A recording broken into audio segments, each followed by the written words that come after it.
Welcome to Extreme Genes, brought to you by The Church of Jesus Christ of Latter-day Saints. And welcome to America's Family History Show, Extreme Genes, and ExtremeGenes.com. It is Fisher here. I am your radio root sleuth on the program where we shake your family tree and watch the nuts fall out. And if you're new to the show, we're just thrilled to have you, and hope if you're interested in discovering your family's past and their deep, dark secrets, you stick around because we've got all kinds of great stories, discoveries that people make, and how to do these things. That's what we do here on the show. And I've got a great guest for you today. His name is Robert Charles Anderson. He is an iconic figure in family history research because he's the guy behind an incredible series of books called The Great Migration. And this covers the period from 1620 when the Mayflower showed up till 1640 when things really slowed down.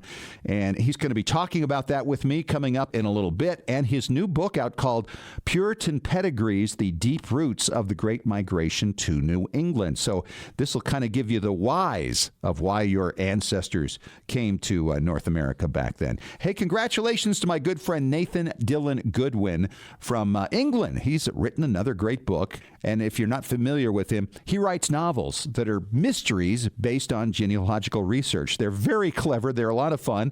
He's written a short prequel to his book called Hiding the Past. It's called The Asylum. There is a link on his website, which makes the book available for free. So you go to NathanDillonGoodwin.com and you can get it, and I'm sure you will absolutely enjoy it. Right now, let's check in with Boston and talk to my good friend David Allen Lambert, the chief genealogist of the New England Historic Genealogical Society and AmericanAncestors.org. Hello, David. Hello, and I see that you've got my good friend and mentor, Robert Charles Anderson, on this week, so I'm thrilled to hear that interview. Hope that will go well. Oh, it will. He's a good man, and he's got some great stories to tell. I'm really looking forward to it. Me too. Well, let's start off with our family history news with a story that kind of rings true. Well, if you've ever played the drums, you may have heard of Zildjian, which is a Massachusetts-based company with older origins. This company started back in 1623 in Istanbul, Turkey, and if you've ever played the drums, look closely at the symbols with the Zildjian on it. It has a long family history, which extends into Massachusetts later on. Isn't that crazy? They started in 1623. They've had 14 generations of this family keep making them. And as I understand it, the guy who's kind of coming up in the family ranks with this says, look, you get this little piece of 400 years, don't screw it up. Mm-hmm. Well, DNA never ceases to amaze me, Fish, and I'll tell you this news story, which is also on Extreme Genes, about the genetic legacy of the Spanish Inquisition with the people that ended up in Latin America in the New World. It's fascinating that DNA is uncovering the past of people that, well, are descendants from those who had perished during the Spanish Inquisition, these Sephardic Jews from well over 500 years ago. And, you know, there was rumors about this for years because apparently there were some customs that were carrying on in Latin America, and people were saying, well, that's Jewish. They must come from the Jews from the Spanish Inquisition. And people were saying, oh, they're reading way too much into it. And now the DNA has come out and shown that that is absolutely the case. It's amazing, and like I say, every time I get a new cousin match, I'm hoping to uncover a piece of a past, but to uncover an entire origin of the people is amazing. It is. It's just, it never stops to amaze, right?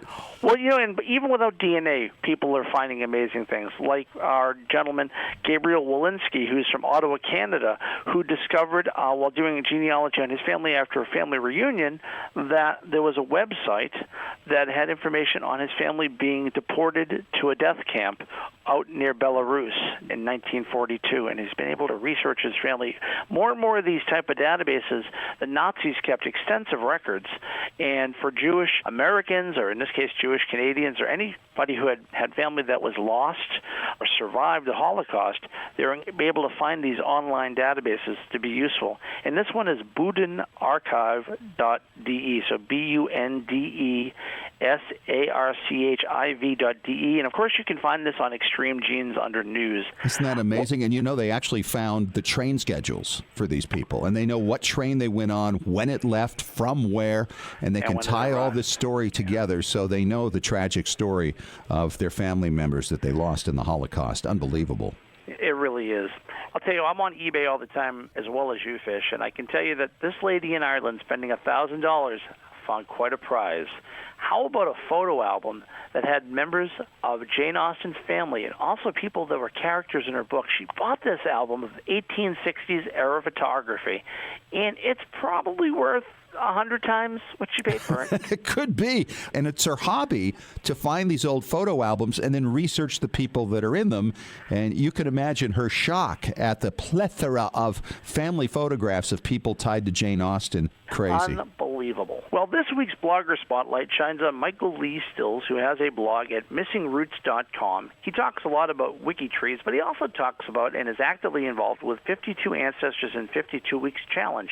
Our good friend Amy Johnson Crow, who's been on the show before, has this great challenge where you write about your ancestors on Twitter, on Facebook, or a blog, and remember your relatives. And it's a great way of telling their story and getting you to learn about and writing about genealogy. All right. Thank you so much, David. And we'll talk to you again soon. And coming up next, the iconic Robert Charles Anderson, the man behind the Great Migration Project, which is now celebrating 30 years. He's written a new book called Puritan Pedigrees, The Deep Roots of the Great Migration to New England. So why did your ancestors come over? Well, he's got the explanations for you. Bob, happy anniversary. 30 years of this project now, and it's still going. Yeah, thank you. It is definitely still going because we're not yet halfway done. There's a lot more to be done by myself and others.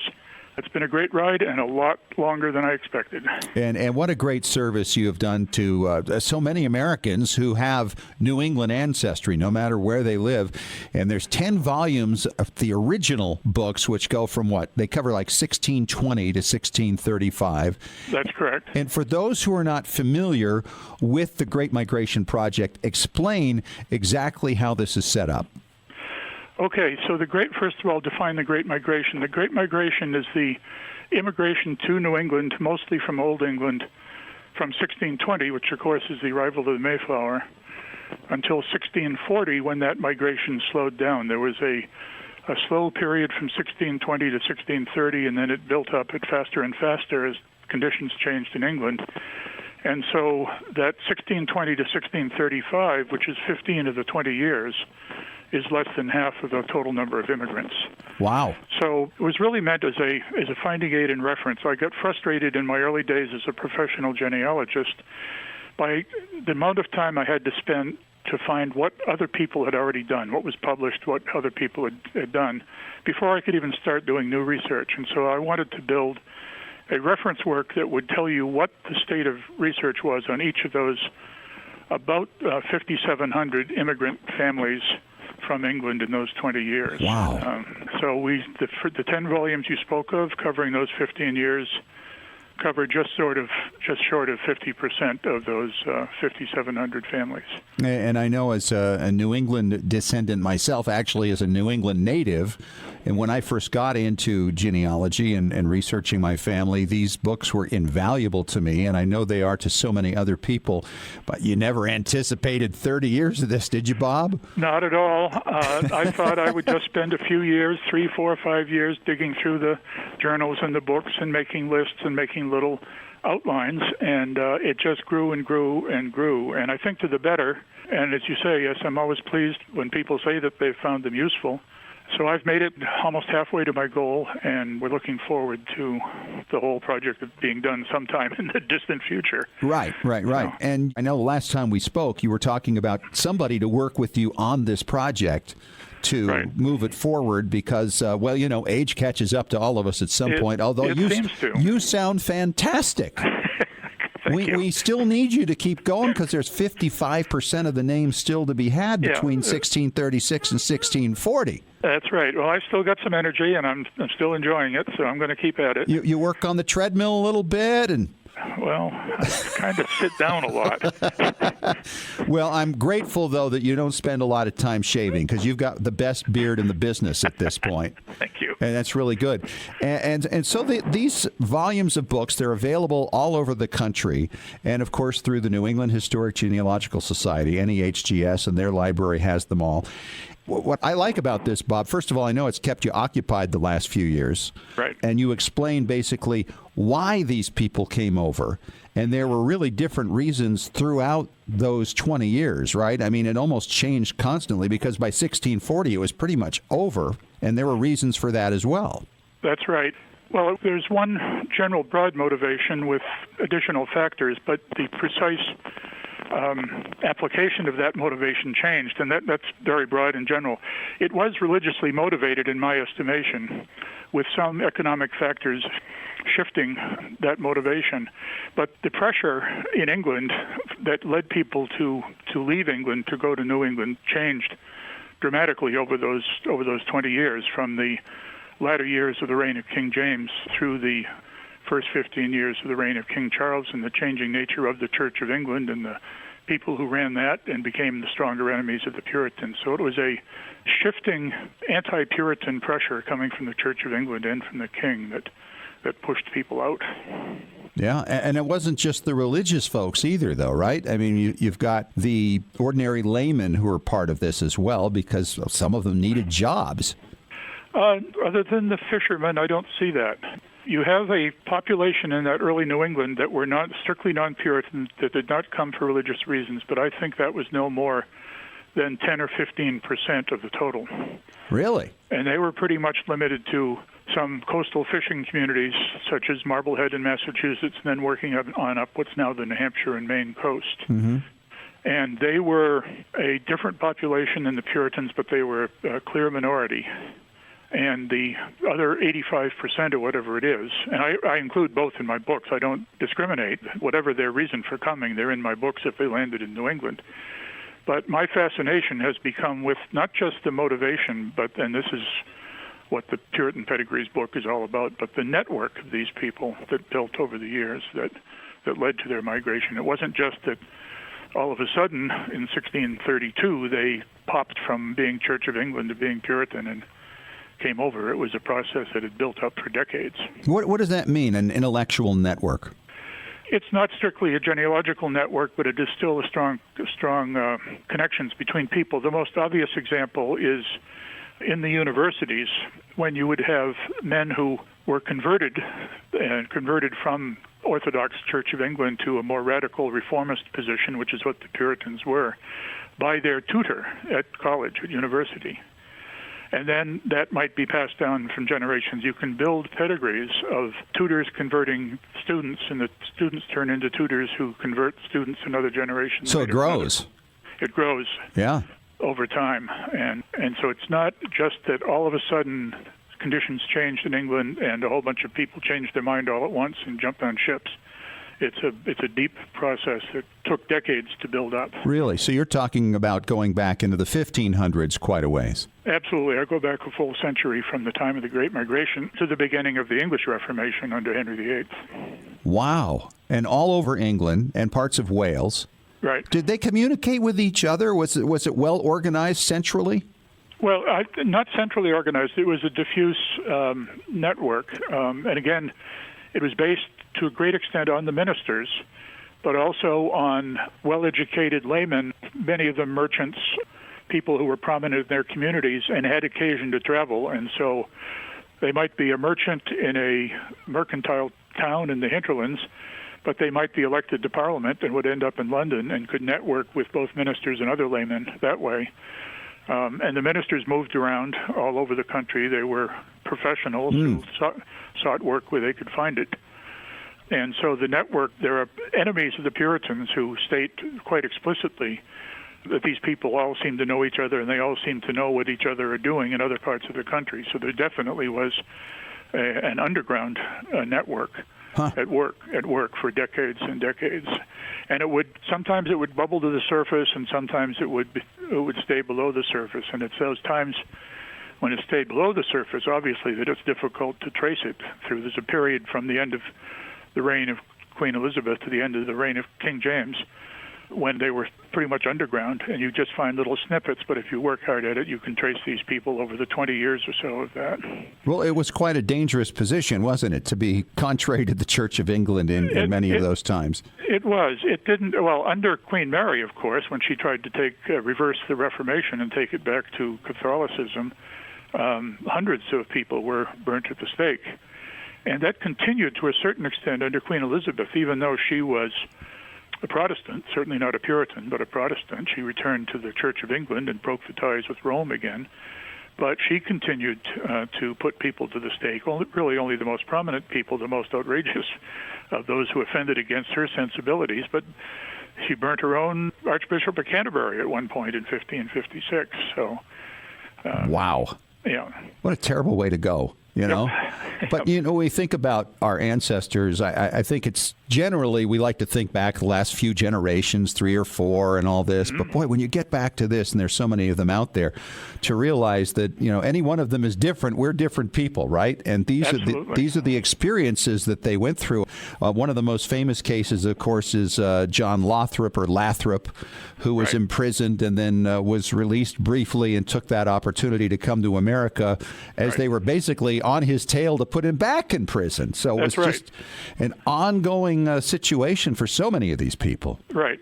And it was not always the fear of capital punishment or even imprisonment, but it was an interruption with their life and an interruption with their ability to worship as they desired. That was the driving force. It was ratcheted up. It was the driving force in pushing many of them to go across the Atlantic, which was just, to me, it would have been a terrifying voyage in a little tiny wooden ship across that distance of water. So, hey, I get terrified commuting to work. Are you kidding me? I mean, I can't even imagine doing that. Right. I'm talking to Robert Charles Anderson. He is the author of the book Puritan Pedigrees. He's the man behind the incredible Great Migration Project that's such a great source to anybody of New England ancestry, which covers people coming over from England 1620 to 1635. Now he's not only telling you where you can find your ancestors who came over between 1620 and 1640, now he's telling you why they came here.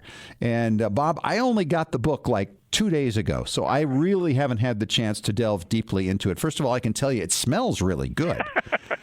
It's a good smelling book, and anybody who really is in the libraries and all that, there's that scent, and I'm glad to have it. I don't know what chemical that is, but I'm all for it, and I hope you publish 3 more volumes. Okay.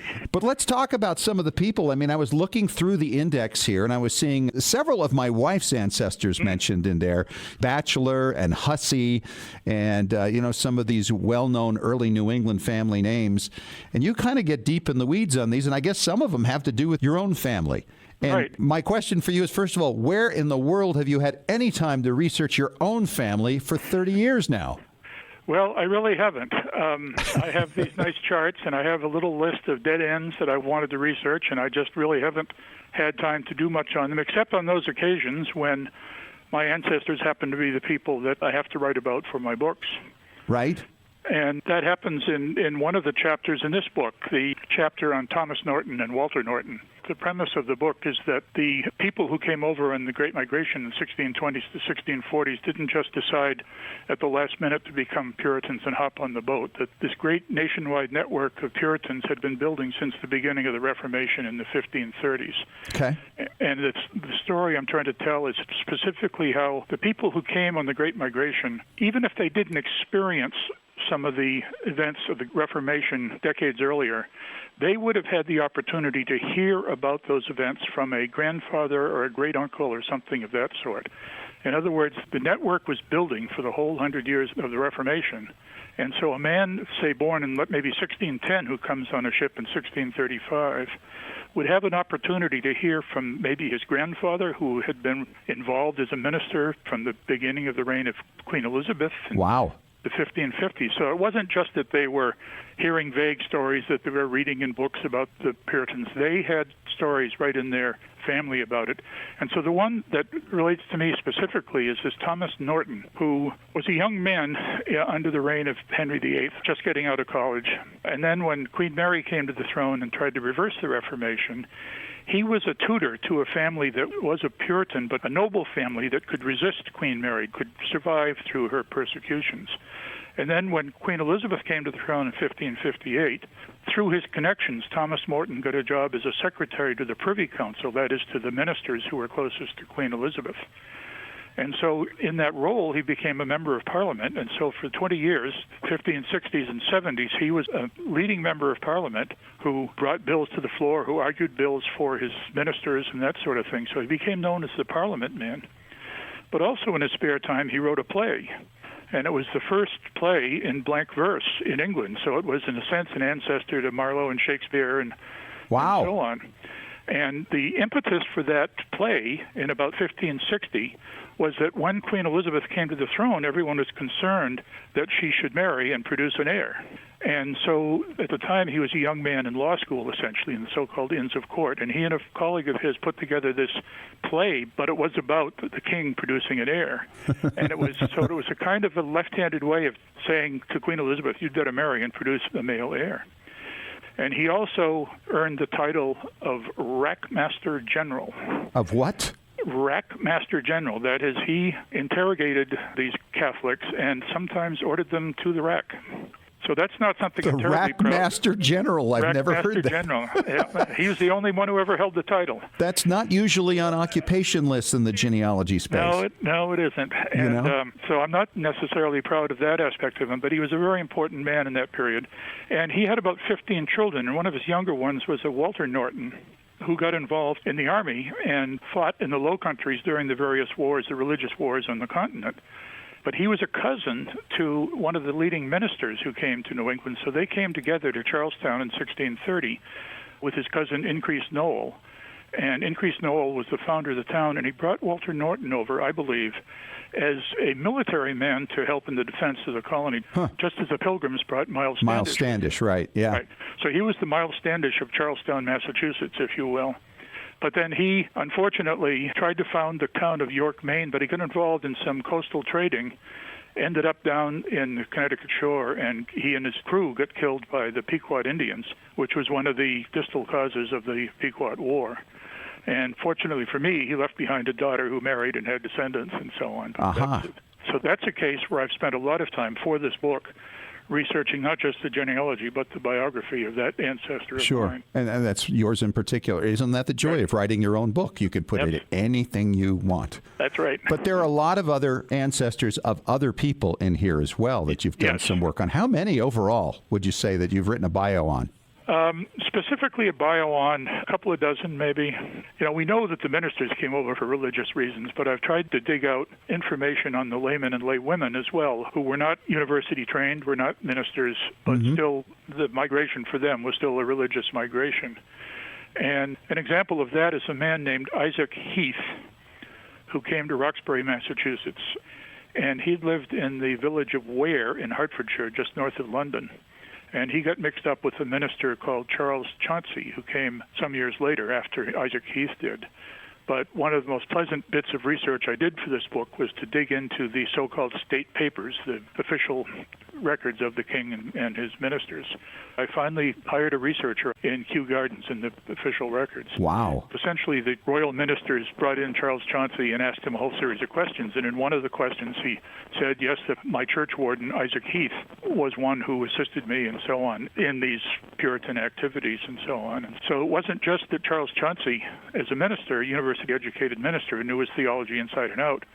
And so you just build these networks outward. But the idea is to include not just the ministers, but the laymen as well, who were not the ones who would be burned at the stake or even imprisoned, but they would be brought before the church courts, the ecclesiastical courts, and excommunicated or forced to, in public, give a strong penance, which could be a humiliating experience.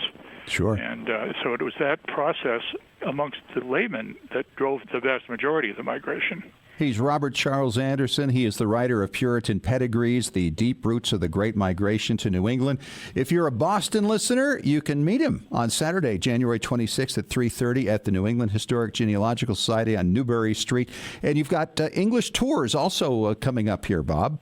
Right. I've done 5 tours now, starting back as early as 2008, sort of based on the book's English tours to locations where large numbers of immigrants arose. Of course, we're coming up here 2020 on the 400th anniversary of the arrival of the Mayflower. And so we did a tour this last August to Nottinghamshire, to the places like Scrooby and Austerfield and Babworth, the origin of the so-called Scrooby congregation that included William Brewster and William Bradford. But then, of course, once they had to leave England in 1607 and 08, they went first to Amsterdam and then to Leiden and became the Leiden congregation. And so in June of this year, we'll be doing a tour to Leiden, Amsterdam, and some other locations that are relevant to that part of the migration. And then we have 2 more that are in the planning stage in 2020 and 2021 that will go to places along the English Channel as the Mayflower made its way west to sea. And, of course, people can find out more about that at AmericanAncestors.org. Robert Charles Anderson, thank you so much for your time. Great chatting with you again and getting caught up. Great, thank you. All right, we're going to talk preservation with Tom Perry is on the line with us once again. How are you, Tommy? I'm super duper for your loved ones, whether it's your wife or your mother or grandmother. Someplace you've got some old videos laying around that was maybe when they were on a high school team or swim team, or maybe they rode horses in competition, whatever, and you know where that old dusty video is. Go get it, bring it into your local transfer center, get a DVD made, put it in a nice library case, put a cool cover with some photo collages on the front of it, and you'll have a gift that will get you a lot more than candy. Okay, that's good. Now, of course, when I hear this, I'm thinking, well, people need some video skills, right? Well, not necessarily, because a lot of people just have this stuff laying around. In fact, we had somebody bring in some old basketball films, were actually shot in film at their high school, that one of their old coaches had passed away, and his wife said, hey, I've got all these old films, you want any? And they divvied them up. And they went and got some pictures of the women's team and had it transferred and gave it to their wife as a gift. And it shows you're interested in their before you life also. And it brings back really cool memories that you can share with your other kids that maybe that same age when your wife was, the basketball star or something. Well, that's true. I mean, you could just do it in raw video as well. And I would imagine there are digitizers who can make something a little more sophisticated than that if they so chose, right? In fact, computers for video gaming have brought down a lot of prices because of processors.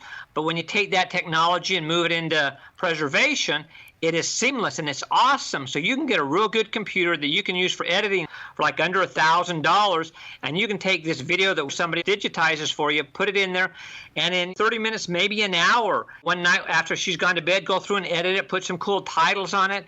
It's not that hard, and a lot of software is free or very inexpensive, but the prices of computers have come way down. There's one out there right now that's called an ROGSTRIX GL12, which is $1,000. And I didn't have this kind of processing power with my first system, which was $30,000 back in the day. Isn't that amazing? I have a son who works in L.A., and he's in the film industry, and he does all his editing in his bedroom. Yeah, it's an amazing thing now where we are as far as video goes and how much easier it is to do. And what's interesting, too, Tom, is now how this whole idea of vertical videos is becoming much more commonplace. Don't get me started on that. Oh, I know. You would think by now that everybody would know that when you shoot a video, you do it horizontally with your phone. But still, it seems like everybody's still doing it vertically. And now we're seeing professionals say, okay, if you're still going to do it vertically, then we're going to shoot vertically. And we're seeing all kinds of film trailers and things being done with vertical videos, which is crazy to me. In fact, it's so funny. Everybody's looking at the end content. It used to be no matter what you shot, no matter what you did, you went home and watched it on a television, which is obviously horizontal. But now, as you mentioned, more and more people basically live on their phone. They watch videos on their phone. They chat on their phone. They do everything on their phone. They hardly even use a TV anymore. And it's just so hard to take that iPhone or that Android of yours that's vertical and turn it horizontal. It takes so much work. But now they're making you videos. Even Netflix is doing it, where you can watch trailers in the vertical mode. They are just making it so much easier on your wrist. I know. You're absolutely right. In fact, there was a story I read this past week where they say there's a new thing out called selfie wrist. It's almost like carpal tunnel syndrome from people taking so many selfies that there's now a new diagnosis for selfie wrist. You got to put the phone down. That's crazy. And Tom, we were just talking a little bit ago about video editing. And I know in the winter, this is a great time because you're not having to spend a lot of time outdoors taking care of the yard and all that. So you can really delve into new things at this time of year. And you talked about the cost of video editing dropping, ridiculously, from $30,000 for a setup when you first got going to about $1,000 today. And there's not just one version of this at that cheap price. We'll talk about Apple and we'll also talk about Windows computers because I know there's people that love and hate each other. But so this one is really, really good. If you're into wanting to get a computer for your family where you can use it for business, where you can use it for your video editing, your wife can use it for her hobbies or whatever she does with her business or her home life, you can also have one that your kids can game on so the whole family can use it. So it's an investment not just for you but for the whole family to enjoy. And one of my favorite ones is the Apple 27-inch iMac. It's all one big piece. It's not made to be portable, but I take mine with me all the time. If I go on the road or something, I just put it in the back of the van or the Suburban and take off with it. And it's really great because obviously it's got a 27-inch screen, which is amazing. It's really light. It has 64 gigabytes of RAM. It has a really fast processing card, so when you're looking at video and stuff, you don't have to wait for it to load. It's got 8 gigabytes of VRAM. And so like 99% of the people out there, they will love this program. It comes with iMovie. It comes with iPhoto. Wow. It comes with stuff already built right into it that's ready to rock and roll. And it retails for about $1,800. And you can go to your local Apple dealer and usually get it down a little bit cheaper, or find somebody that's upgraded to the latest one and get one that's maybe a year old that's still awesome and get it for half that price. Wow. And that's for Apple, right? Right, that's Apple, and you buy that, you don't need anything else. It has a keyboard, it has a mouse, it has the speakers built in, it has the disk drive built in. It's like ready to rock and roll.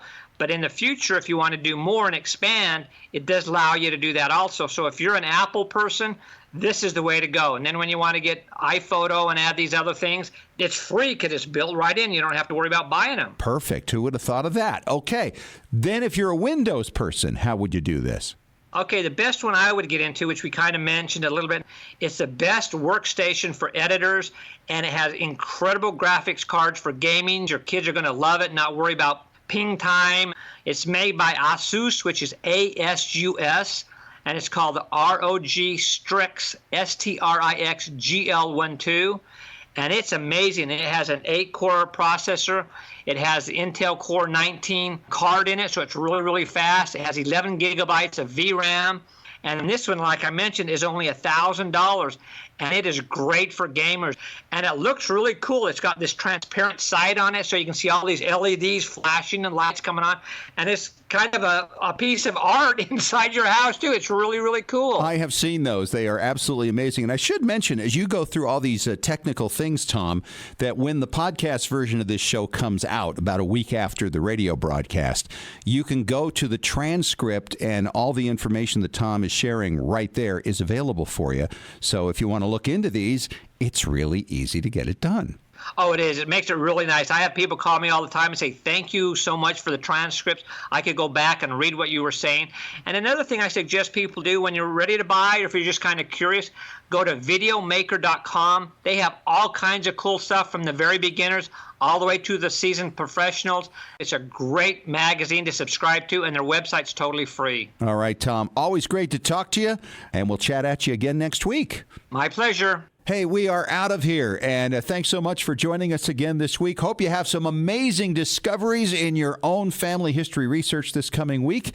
Check out extremegenes.com to find all kinds of great stories, and don't forget to subscribe to our weekly Genie newsletter at extremegenes.com. Talk to you next week, and remember, as far as everyone knows, we're a nice, normal family.